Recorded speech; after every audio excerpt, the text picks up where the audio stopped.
कराची की गलियों में कहावत थी कि मौत और रहमान डकैत कभी भी कहीं से भी आ सकते हैं, लेकिन उस रात कुछ अलग हुआ। फिल्म धुरंधर में आपने अक्षय खन्ना और संजय दत्त के बीच की जंग देखी होगी, लेकिन आज हम आपको उस असली जंग के मैदान में ले चलेंगे जहां ना कोई कट होता है और ना ही कोई रीटेक। मैं हूं सिद्धार्थ प्रकाश और आज एनडीटीवी इंडिया पर हम डिकोड करेंगे कराची के सबसे खौफनाक गैंगस्टर रहमान डकैत और उसे मारने वाले सुपर कॉप चौधरी असलम की असली कहानी। एक ऐसी कहानी जो सिनेमा के पर्दे से कहीं ज्यादा खूनी और रहस्यमयी है। रहमान डकैत यह नाम कराची के लियारी इलाके में कानून से बड़ा था। उसका असली नाम सरदार अब्दुल रहमान बलोच था। फिल्म धुरंधर में दिखाया है कि उसकी कहानी अस्पताल से शुरू होकर अस्पताल पर ही खत्म होती है। हकीकत भी इससे बहुत अलग नहीं थी। असल जिंदगी में रहमान डकैत सिर्फ एक गैंगस्टर नहीं था, बल्कि लियारी के लोगों के लिए वो एक भाई था।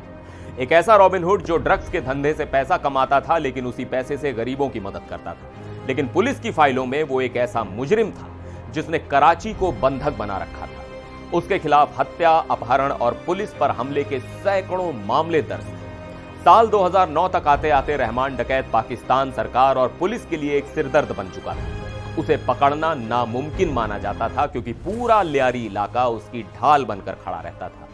लेकिन पुलिस महकमे में एक ऐसा अफसर था जिसे इन डॉन लोगों का काल कहा जाता था, और वो था एसएसपी चौधरी असलम। इस कहानी का दूसरा किरदार चौधरी असलम है, जिसे फिल्म में संजय दत्त ने निभाया है।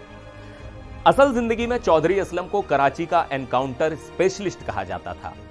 सफेद सलवार कमीज, हाथ में सिगरेट और चेहरे पर बेखौफ अंदाज। चौधरी असलम का तरीका साफ था, जो कानून नहीं मानेगा उसे गोली मिलेगी। रहमान डकैत और चौधरी असलम के बीच की दुश्मनी किसी फिल्मी ड्रामा से कम नहीं थी। चौधरी असलम ने कसम खाई थी कि वो रहमान के साम्राज्य को खत्म करके ही दम लेंगे। ये बिल्ली और चूहे का खेल सालों तक चला। कभी रहमान पुलिस को चकमा देकर फरार हो जाता, तो कभी पुलिस उसके गुर्गों को उठा ले जाती। लेकिन 9 अगस्त 2009 को यह खेल एक खूनी अंजाम तक पहुंचने वाला था। उस दिन जो हुआ उसकी गूंज आज भी कराची की सियासत में सुनाई देती है। अब बात करते हैं उस रात की जिसने कराची का इतिहास बदल दिया। पुलिस के मुताबिक 9 अगस्त 2009 को खबर मिली कि रहमान डकैत अपने 3 साथियों अकील बलोच, औरंगजेब बाबा और नजीर बाला के साथ कराची के काथोर इलाके से गुजर रहा है। चौधरी असलम ने बिना वक्त गंवाए अपनी टीम के साथ जाल बिछाया। पुलिस का दावा है कि जब उन्होंने रहमान की गाड़ी को रोकने की कोशिश की तो सामने से फायरिंग शुरू हो गई। दोनों तरफ से गोलियां चलीं और इस मुठभेड़ में रहमान समेत उसके तीनों साथी बुरी तरह घायल हो गए। पुलिस ने बयान दिया कि उन्हें अस्पताल ले जाया जा रहा था, लेकिन ज्यादा खून बहने की वजह से रास्ते में ही उनकी मौत हो गई। टीवी चैनलों पर ब्रेकिंग न्यूज फ्लैश हुई और चौधरी असलम ने मीडिया के सामने आकर कहा, मैं पुष्टि करता हूं कि यह रहमान डकैत ही है, उसका खेल खत्म हो गया।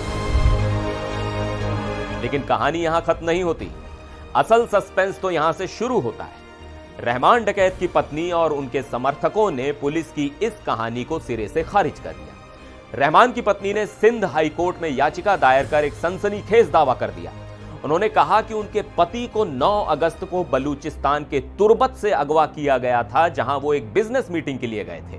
परिवार का आरोप था कि पुलिस ने उन्हें पहले कस्टडी में लिया, टॉर्चर किया और फिर 10 अगस्त की रात स्टील टाउन पुलिस स्टेशन के पास ले जाकर ठंडे दिमाग से गोली मार दी। यह इल्जाम बेहद संगीन था। पीपल्स अमन कमेटी के चेयरमैन मौलाना अब्दुल मजीद सरबाजी ने भी सवाल उठाए। उन्होंने पोस्टमार्टम रिपोर्ट का हवाला देते हुए कहा कि रहमान को बहुत नजदीक से गोली मारी गई थी, जो आमतौर पर किसी मुठभेड़ में मुमकिन नहीं होता। क्या भागते हुए कोई इंसान को इतने पास से गोली मार सकता है? यह सवाल आज भी जवाब मांग रहा है। रहमान डकैत की मौत के बाद लियारी जल उठा, लेकिन चौधरी असलम अपनी जीत पर कायम थे। उन्होंने साफ कहा कि रहमान मर चुका है और उसका गैंग खत्म हो गया है। हालांकि बाद में अदालत ने इस मामले में एफआईआर दर्ज करने के आदेश दिए, लेकिन चौधरी असलम का अंजाम भी कम खौफनाक नहीं था। कहते हैं कि हिंसा का अंत हिंसा से ही होता है। साल 2014 में यानी रहमान की मौत के 5 साल बाद चौधरी असलम को एक सुसाइड बम धमाके में उड़ा दिया गया। इस हमले की जिम्मेदारी तालिबान ने ली थी, लेकिन कई लोग इसे रहमान डकैत की मौत का बदला मानते हैं। फिल्म धुरंधर में कहानी भले ही एक सिनेमैटिक अंदाज में पेश की गई हो, लेकिन असल जिंदगी में रहमान डकैत और चौधरी असलम की कहानी में कोई हीरो नहीं था। वहां सिर्फ गोलियां थी, बारूद था और कराची की सड़कों पर फैला खून था। यह सच है कि रहमान डकैत एक अपराधी था, लेकिन जिस तरह से उसका अंत हुआ उसने पुलिस के दामन पर भी कई दाग छोड़ दिए। रील और रियल के इस फर्क को समझना जरूरी है। आज की वीडियो में बस इतना ही। आप देखते रहिए एनडीटीवी इंडिया।